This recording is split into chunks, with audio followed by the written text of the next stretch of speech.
The chamber was built to inspire awe, but for those who walked in under the human banner, awe had long since turned into cold calculation.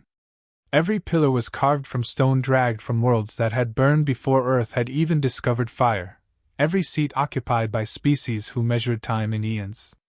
To them, humanity was an infant civilization, ambitious, volatile, unseasoned.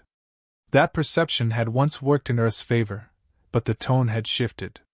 Where once there was curiosity, there was condescension, and where once there had been a cautious welcome, there now existed only thinly veiled disdain. The Council claimed to speak for the unity of the galaxy. In truth, it spoke for the security of the oldest and most entrenched powers. To them, humanity's speed was unnatural, unsettling. No other race had colonized so quickly, adapted so easily to environments others called lethal, or invented technologies with such reckless disregard for limits. The humans had delivered cures to plagues older civilizations had simply endured. They had suggested solutions to territorial disputes the Council had argued over for centuries. Their unpredictability had broken stalemates that seemed eternal. Yet instead of gratitude, the elder species now treated these contributions as disruptions. Humanity was not praised for its creativity but accused of destabilizing order. It began with subtle restrictions. A proposal limiting human access to frontier systems. A regulation denying Earth's trade fleets the same privileges granted to more established worlds. When objections were raised, the Council elders spoke in patronizing tones about safety, about caution, about protecting the young. Each vote reminded humanity that they were considered tolerated guests, not equals. The frustration built slowly, but it built with the weight of inevitability. Delegates sat through endless sessions, their words dismissed or ignored. When a human ambassador proposed resource-sharing reforms, the chamber erupted not in discussion but laughter. When human scientists unveiled breakthroughs in propulsion, the Council dismissed them as dangerous. What became clear was that the Council feared not what humanity had done, but what it might yet do. Fear became chains, and chains became law. The breaking point came when the Council sought to impose a decree. All human colonies must submit their governance to a supervisory committee composed entirely of non-human species. It was framed as guidance, as mentorship, as oversight for a species deemed immature. To the humans, it was shackles disguised as benevolence. The message was unmistakable: Earth would not be allowed to walk its own path. The hall was silent as the human envoy rose. There was no firebrand speech, no theatrics. The voice was calm, controlled, but carried the weight of iron certainty. The representative thanked the Council for its years of cooperation, for the knowledge shared and the bridges built. Then the words shifted, precise and unyielding. Humanity would not bow to decrees that stripped it of agency. Humanity would not remain part of a council that offered no voice, only orders. If our presence is merely tolerated, then our absence will be endured. Shock rippled across the chamber. Some scoffed, convinced this was a bluff. Others sneered, amused at what they saw as arrogance. A few, wiser than the rest, sat in uneasy silence. They remembered wars where human fleets had turned the tide. They recalled battles where human soldiers had stood against odds others deemed hopeless and had not only survived but triumphed. The envoy's seat was left empty, but the echo of those words lingered far longer than the footsteps that carried the delegation away. In that moment, the fracture was made. No decree could mend it. No gesture could disguise it. The Council had believed itself eternal, but it had underestimated the cost of dismissing those who refused to be bound. Humanity's withdrawal was not accompanied by anger or outburst. It was marked instead by a chilling clarity, the understanding that the path forward lay not in compromise but in independence. What the Council saw as rebellion was, in truth, reclamation. What they believed was weakness was, in truth, resolve. And though they did not yet realize it, the day those words were spoken was the day the universe shifted on its axis. The silence that followed humanity's departure was heavier than any declaration of war. For the first time in the Council's history, seats once occupied by a member species stood empty, and that absence became a presence in itself. No banners, no voice, no vote. It was not an expulsion, not a punishment, but a decision freely made, and that unsettled the chamber more than any sanction could have. The oldest civilizations had seen rebellions, defections, and even exterminations, but none had witnessed a species rise, contribute, and then choose to walk away. Whispers spread quickly through the assembly.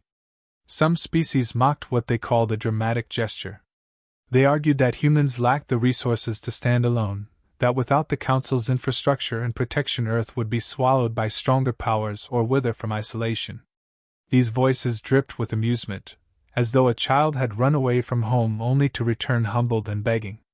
Others, however, shifted uneasily in their seats, remembering the ferocity with which humans had defended themselves in wars on the frontier. They recalled that when pirates struck human colonies, the retaliation was swift and absolute, leaving nothing behind but wreckage and silence. Those who had fought beside humanity in joint campaigns spoke little, but the worry in their silence carried more weight than the laughter of others. As humanity's envoys departed the central world, their ships cut across the void in precise formations.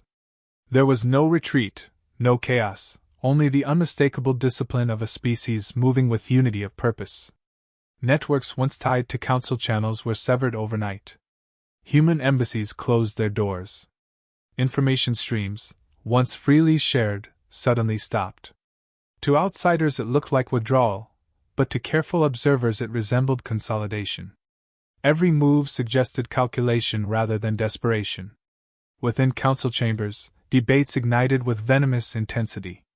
Should action be taken to punish Earth for its insolence? Some called for embargoes, others for a blockade to force compliance. The most arrogant demanded a demonstration of strength, believing fear would bring the humans crawling back. Yet cooler voices cautioned restraint. Humanity's fleets, while not the largest, were infamous for unconventional tactics. The Council could outnumber them, but victory was not guaranteed, and the cost could be catastrophic.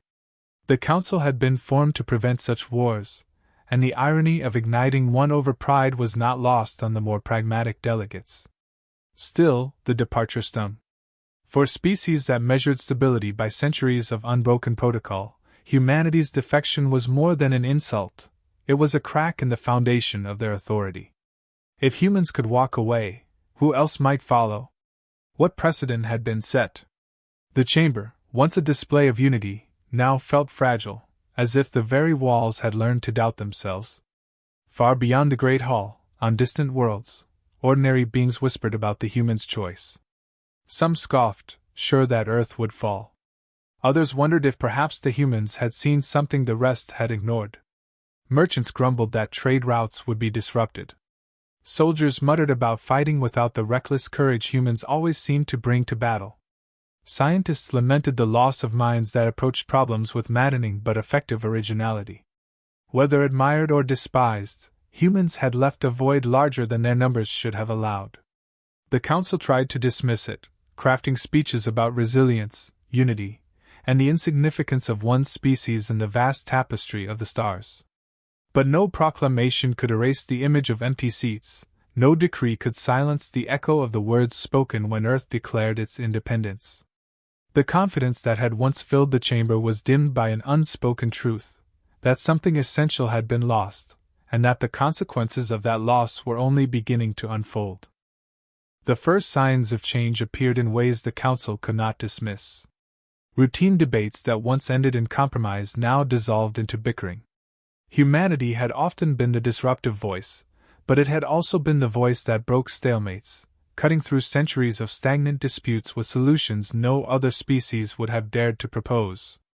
Without that presence, arguments dragged on unresolved. Resentments that had been held in check by human audacity began to fester openly. Old rivalries resurfaced, and what was once masked as protocol began to look like paralysis. In research halls, the absence became more tangible. Human scientists had been relentless in their pursuit of the improbable. Where others dismissed a problem as unsolvable, humans attacked it with reckless determination, often finding answers no one expected. Now, with their departure, progress slowed.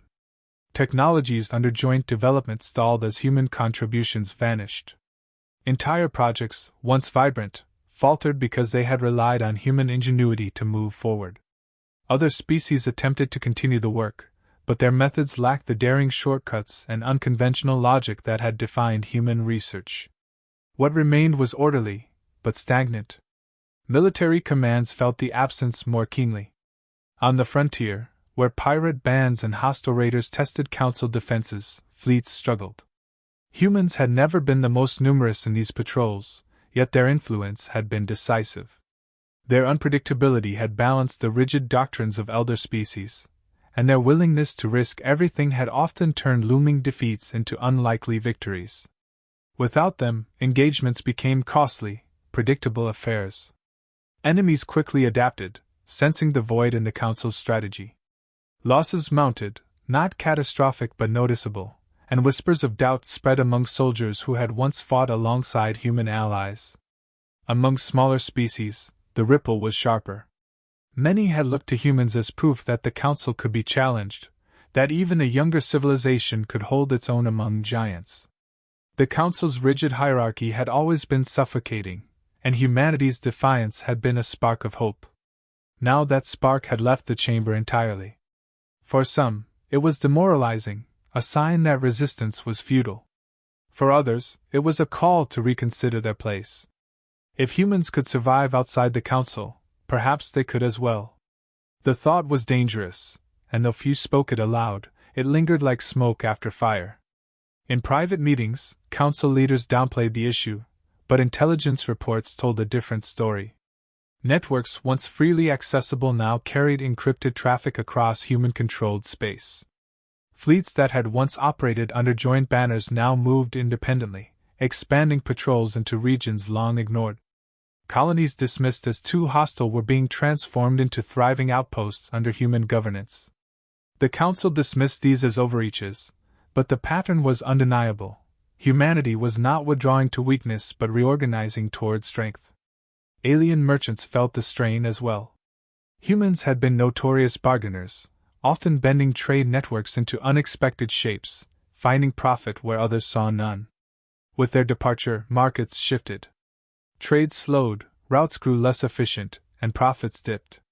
The void was not crippling, but it was disruptive, and it grew harder with each passing cycle to pretend that the absence of one species could be shrugged off. The Council insisted that stability endured, that unity remained unbroken. Yet beneath the surface, every faction understood the truth: the balance had shifted. Humanity's departure had not been an ending but the start of a slow unraveling. What had once been taken for granted, the illusion that the Council's order was absolute, was beginning to fracture. And though many still mocked Earth as reckless, more and more found themselves wondering what the humans were building in the silence beyond their reach. Beyond the borders of the Council's reach, humanity moved with a speed that defied expectation. Freed from oversight, they expanded into territories others had dismissed as barren or hostile. Worlds scorched by radiation, planets drowned in storms, moons cracked and unstable.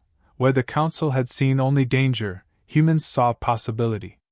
With ingenuity that ignored precedent, they built settlements in places others had written off as uninhabitable. Harsh environments that should have broken colonists instead produced thriving communities, hardened and resourceful, each success reinforcing the belief that their strength lay not in conformity but in defiance of limits. Innovation followed this expansion like a shadow. Free from the endless deliberations that had slowed them under Council rule, human researchers pursued ideas others considered reckless. Engines capable of leaps beyond mapped lanes were tested and perfected. Weapons designed for defense bore the unmistakable edge of deterrence. Medicine advanced, blending alien knowledge with human creativity, producing cures that spread quickly among allied species. Their progress was chaotic, fast, and unpredictable, yet always effective. The same impulsiveness that made the Council call them dangerous now gave them momentum no bureaucracy could match. Culture flourished in parallel with industry. On Earth and across its colonies, art, language, and history were no longer filtered through the lens of elder approval. Traditions that had been muted in Council chambers reemerged proudly, woven with alien influences chosen freely rather than imposed. Cities grew into vibrant centers of exchange where refugees from smaller species were welcomed. The sight of diverse settlements under human leadership carried a quiet message: unity did not require subjugation, only choice. This openness drew attention. Species that had chafed under council dominance began sending envoys to Earth, seeking agreements outside official channels. At first, they came cautiously, but as word spread of human reliability and fairness, more followed. Slowly, a network took shape, not an empire, not yet a rival government, but an alliance of convenience bound by trust. Where the Council imposed rules, humanity offered partnership. Where the Council demanded compliance, humanity asked only for commitment. For species long treated as lesser voices, this difference was more powerful than fleets or weapons. Council intelligence reports grew darker with each passing cycle. Projections once filled with certainty began to warn of imbalance. Patrols noted the presence of new human ship classes that bore no Council design. Observers recorded joint exercises between humans and smaller species once deemed insignificant. Economists reported that markets once dependent on Council oversight were drifting toward human trade networks. What had begun as isolation was rapidly becoming influence, and influence was becoming power. Within the Council itself, unease deepened. Some still mocked humanity's path as reckless expansion doomed to collapse. Others recognized the danger of underestimating them. The calculations were simple: a species that turned uninhabitable worlds into strongholds, that advanced technologically without restraint, and that inspired loyalty among the marginalized could not be dismissed as a temporary distraction. The question was no longer if humanity would endure outside the Council, but how far they intended to go. For humanity, the answer was clear. They had no need to return. The restrictions that once bound them had been replaced by opportunity. They moved faster, reached farther, and stood taller without the weight of imposed authority. Every colony, every alliance, every breakthrough became proof that their departure had not been the end of their story but the beginning of something greater. The Council had believed humanity would weaken without its guidance. Instead, humanity was becoming the measure by which strength itself was judged. When the threat came, it did not arrive with warning or ceremony. It tore into the galaxy like a storm breaking through walls thought unshakable. An ancient force, long dormant beyond mapped space, surged into Council territory, consuming worlds and dismantling fleets with terrifying efficiency. For the first time in centuries, the Council's authority was tested not by internal disputes, but by survival itself. Protocol and procedure, once the shield of elder powers, became chains that bound them to hesitation. Meetings dragged while colonies burned. Orders contradicted each other as fear eclipsed pride.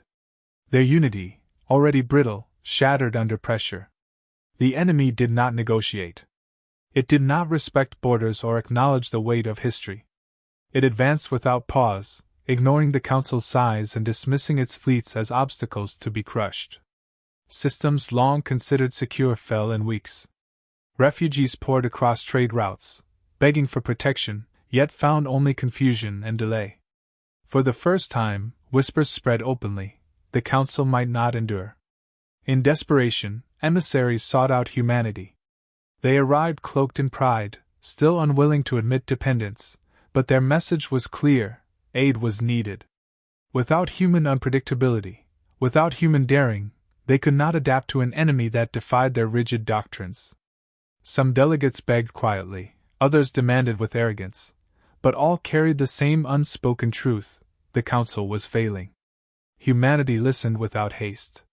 The response was not given in anger or gloating, but in calm acknowledgement of what had always been known. They reminded the envoys of the years when warnings had been ignored, when voices had been mocked, when restrictions had been imposed in the name of control. They spoke of empty seats in the chamber, seats that could have been filled with partnership but had been left hollow by arrogance. "We asked for respect," came the reply, "and you gave us chains. Now you ask for help, and we give it not because you deserve it, but because we refuse to let the galaxy burn." When human fleets emerged, they did so with precision and unity that startled even those who had expected them. Ships unlike any the Council had sanctioned maneuvered through battle lines with ruthless coordination. Tactics improvised in the moment turned battles once thought lost into victories carved from chaos. Colonies the Council had written off as doomed were reinforced and saved.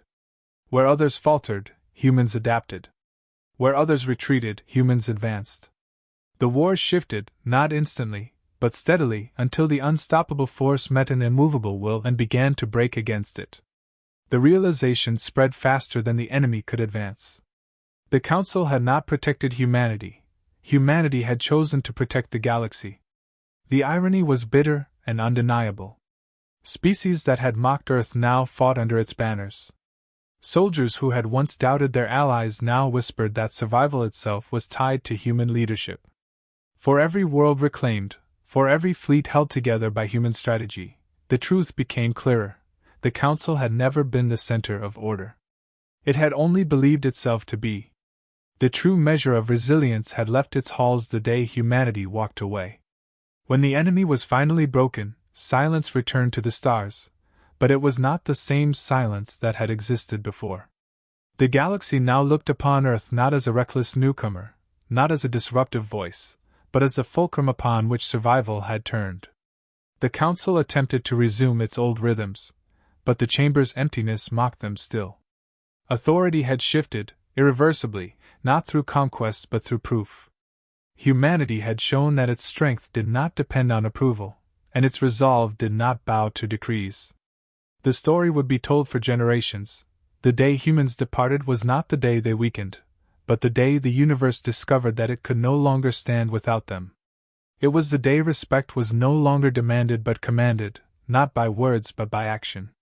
It was the day the balance of power tilted, and the stars themselves seemed to burn brighter in acknowledgement of a truth too long denied. Humanity had left the Council behind, and in doing so, had become the measure by which all others would be judged.